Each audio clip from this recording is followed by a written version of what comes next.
Assalamualaikum warahmatullahi wabarakatuh. Waalaikumsalam warahmatullahi Waalaikumsalam wabarakatuh. warahmatullahi wabarakatuh. Alhamdulillahi rabbil alamin. Assalatu wassalamu ala ashrafil anbiya'i wal mursalin. Muhammadin wa ala alihi wa sahbihi ajma'in. Amma ba'd. Bapak Ibu, segenap partisipan Golden Habit Forum rahimakumullah. Alhamdulillah kita di pagi hari ini dapat kembali berjumpa di bulan Syawal yang insya Allah ya, masih ada waktu cukup panjang di bulan Syawal ini. Tapi yang jelas ya, Syawal itu bulan setelah Ramadan. Di bulan Ramadan kita telah mendahului dengan amalan-amalan istimewa yang telah kita bahas secara serial ya, tentang bagaimana kita seharusnya melewati bulan Ramadan. Dan hasilnya setelah rangkaian ibadah di bulan Ramadan, mestinya selesai Ramadan itu kita semua kembali kepada fitrah, ya. Kembali dalam keadaan fitri. Keadaan fitri adalah keadaan yang asli murni, yang seharusnya dimiliki oleh manusia, sebagaimana pada awal penciptaan ya, kita semua itu ditanya oleh Allah Subhanahu wa taala di alam rahim, alastu birabbikum. Bukankah aku ini Tuhanmu? Dan kita semua menjawab bala syahidna. Kami semua mempersaksikan bahwa Engkau adalah Rabb kami. Ini adalah sifat fitri, ya, menjadikan Allah sebagai Rabb kita, sebagai Tuhan kita yang senantiasa kita ikuti. Nah, oleh karena itu, berada di dalam kondisi fitri adalah berada di dalam kondisi dalam petunjuk Allah, di mana kita bisa menyingkirkan pengaruh setan dan hawa nafsu. Jadi kalau Muhammadiyah itu mendeskripsikan masyarakat Islam yang sebenar-benarnya, ya, sebuah masyarakat yang terbebas dari pengaruh setan dan hawa nafsu. Karena memang yang menjadikan kita keluar dari kondisi fitri ini adalah pengaruh setan dan hawa nafsu. Kedua-duanya saling terkait, berkelindan, mempengaruhi manusia supaya jalannya tidak sesuai dengan jalan Allah, tetapi dipenuhi oleh jalan setan. Ya, jalan setan itu adalah jalan yang menentang jalan Allah, ya, yang menyelisih jalan Allah, sehingga kita tidak mengikuti jalan Allah. Itulah jalan setan. Nah, nafsu itu kadang-kadang juga cenderung ya, untuk melakukan hal-hal yang bertentangan.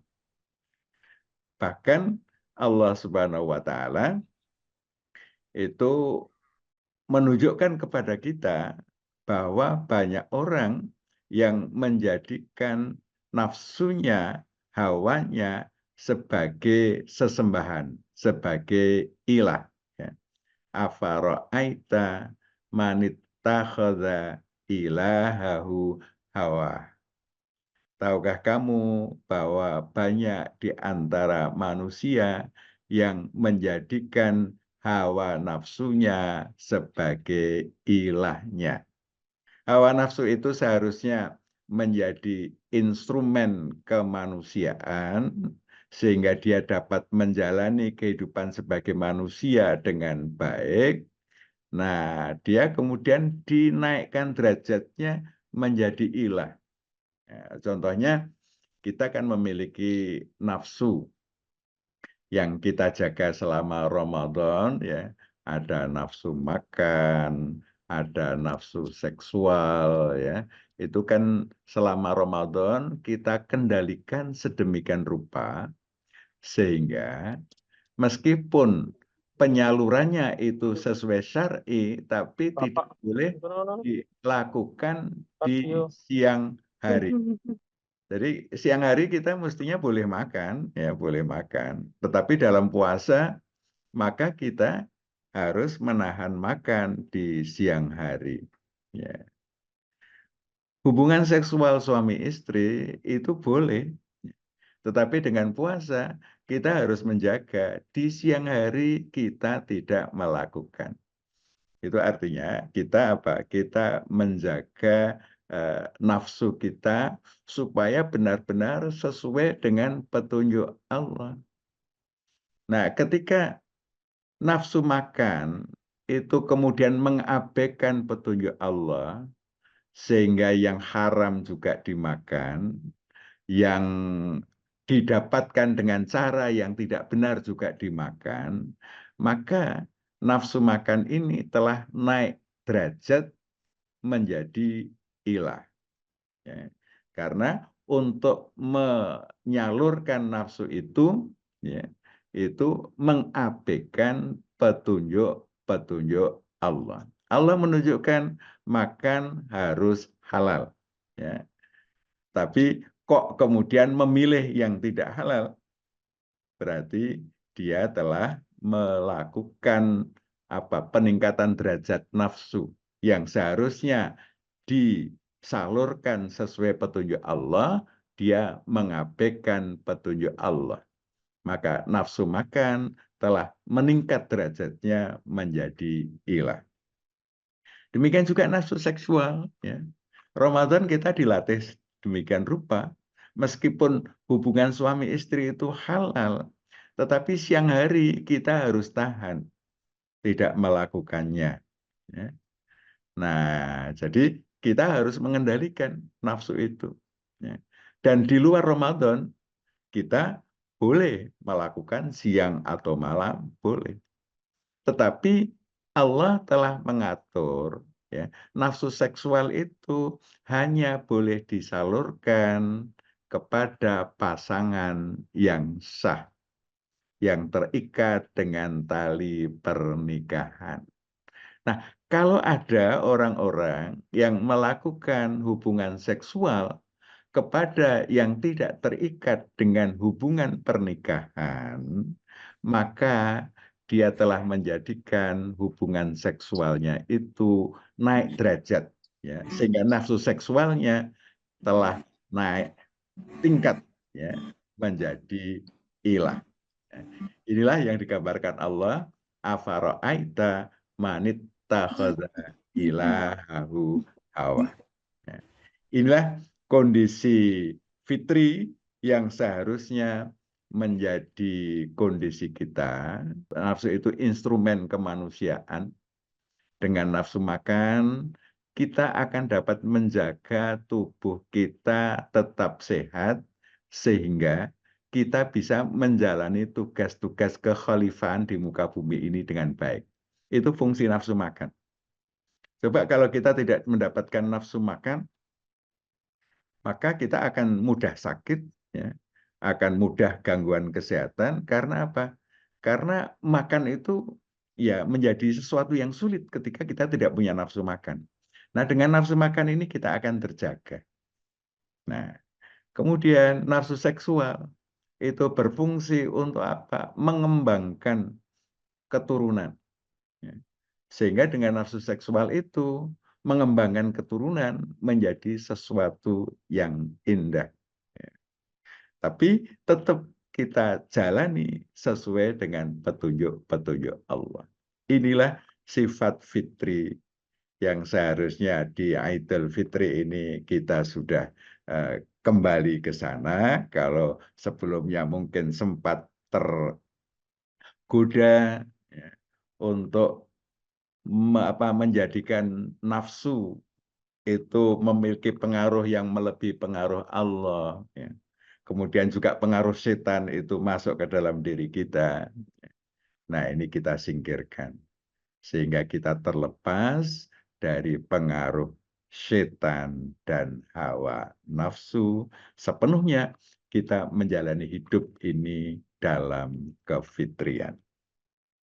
Bapak Ibu, saudara-saudara sekalian, rahimakumullah. Nah, di Ramadan yang lalu kita juga sudah membahas Ramadan itu menjadi momentum untuk membuat atau memudawamahkan amalan-amalan tertentu. Jadi kita di bulan puasa, insya Allah ya kita semua sudah melakukan amalan-amalan terbaik kita di bulan Ramadan. Banyak di antara umat Islam di antara kita yang mungkin di luar bulan Ramadan membaca Al-Qur'annya tidak khatam, tapi di dalam Ramadan rata-rata mengusahakan untuk khatam. Sholat jamaahnya ya, di luar bulan Ramadan ya, itu banyak bolongnya. Ya. Di bulan Ramadan rata-rata kita ya mengusahakan sholatnya berjamaah. Sholat lailnya ya, di luar bulan Ramadan mungkin masih banyak kurang. Di bulan Ramadan sebagian besar kita melakukan sholat lail dengan baik. Ya. Sholat tarawih, meskipun dilakukan ba'da isya, tapi kita sudah melakukan. Nah, amalan-amalan luar biasa ini, kalau kemudian kita lanjutkan di bulan Syawal ini. Jadi Ramadan kan kita sudah dapat 30 hari. Nah, kalau kemudian kita lanjutkan di bulan Syawal ini 30 hari, nanti tidak selesai di bulan Syawal, Dzulqa'dah kita lanjutkan lagi 30 hari. Berarti kita sudah mendapat 90 hari. Nah, 90 hari ini adalah waktu yang diperlukan untuk membangun habit. Jadi kalau kita amalan Ramadan, ini di bulan Syawal kita lanjutkan, nanti Dzulqa'dah kita lanjutkan. Nah, di bulan Dzulhijjah itu ada peristiwa penting hari rayanya umat Islam, Idul Adha. Nah, kalau kita bertahan sampai Idul Adha, insya Allah itu sudah menjadi bagian habit kita.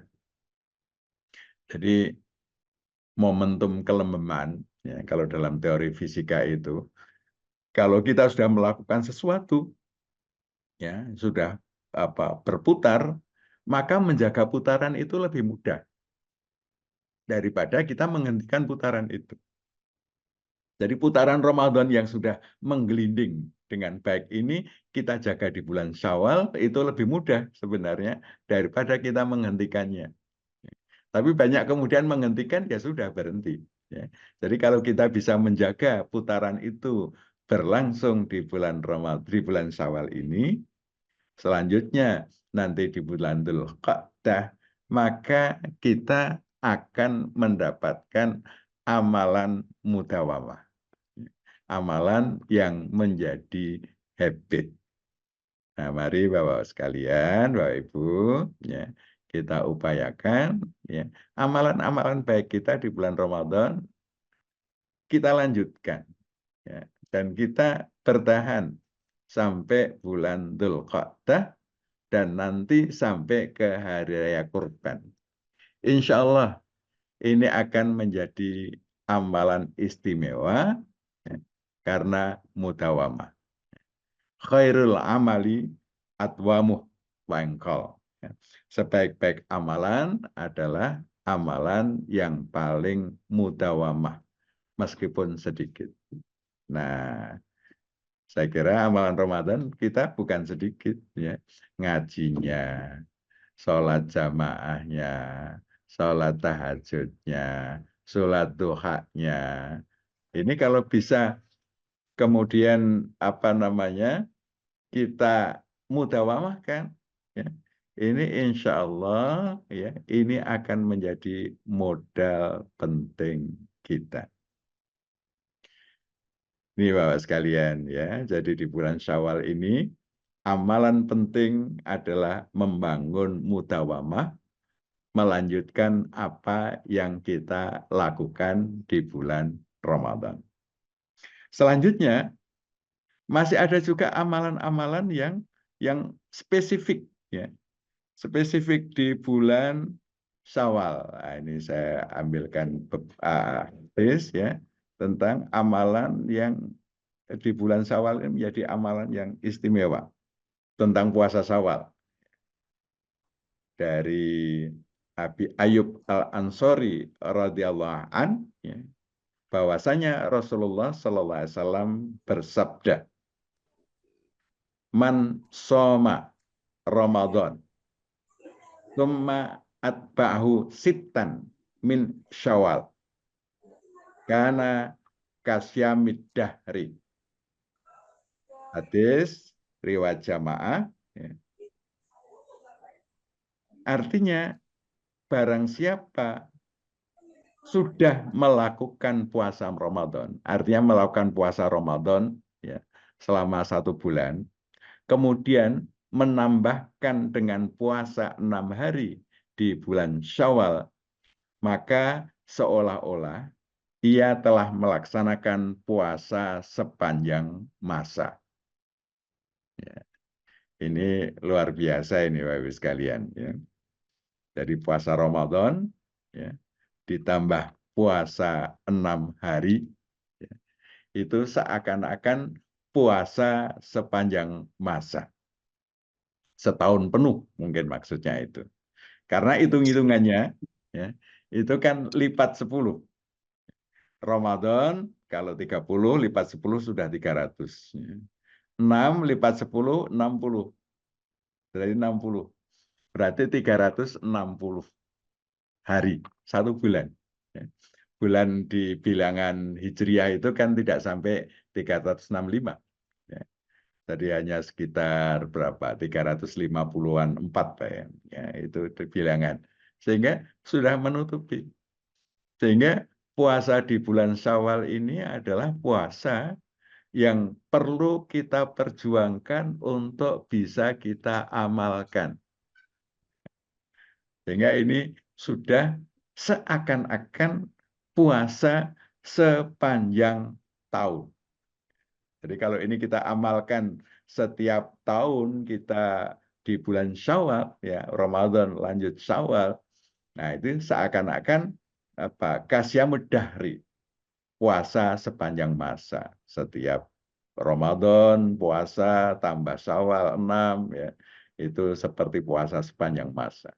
Nah, kalau tahun-tahun ini, ya, berarti kita seperti puasa sepanjang tahun. Ini luar biasanya, ya, puasa Syawal perlu kita perjuangkan. Masih ada waktu bagi yang belum, yang sudah selamat, ya, karena banyak yang sudah menyelesaikan, ya, ya, untuk melakukan puasa Syawal ini. Ya. Ini hadis yang lain, ya, dari Sauban, ya, dari Nabi SAW. Ya. Man shoma Ramadan fasyahrun bi asyrati ashhur wa syamu sittati ayyam ba'dal fitri fadzalika tamam syamus sanah. Ini mirip-mirip dengan hadis yang pertama tadi, ya. Barang siapa berpuasa Ramadan, maka pahala 1 bulan Ramadan itu dilipatkan sama dengan puasa 10 bulan. Dan berpuasa 6 hari sesudah Idul Fitri, ya, dilipatkan 10 menjadi 60, maka semuanya ya, Ramadan dan 6 hari bulan Syawal adalah genap 1 tahun. Ini hadis riwayat Ahmad. Nah, Bapak Ibu sekalian, ini dalam perspektif kesehatan, puasa itu membersihkan tubuh dari apa? Dari sampah-sampah, kotoran-kotoran yang mengganggu fungsi tubuh lewat proses yang disebut dengan autofagi.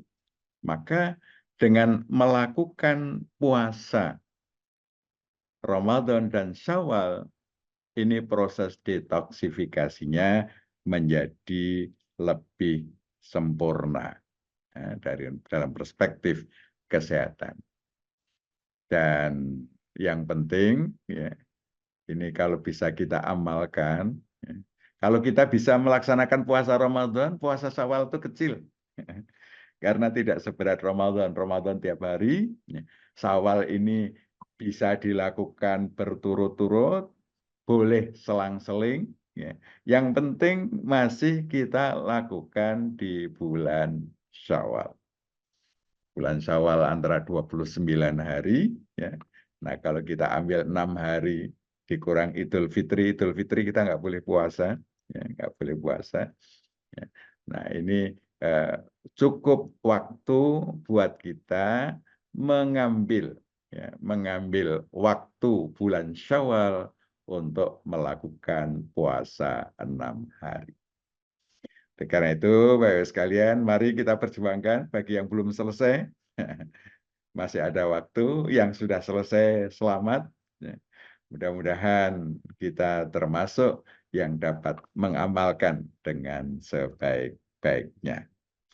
Demikian, ini nanti mungkin Kiai Mas Mustain, Pak Partino, Ustadz Abdul Manan, dan lain-lain bisa menambahkan sehingga kita punya insight yang lebih kaya tentang amalan bulan Syawal ini.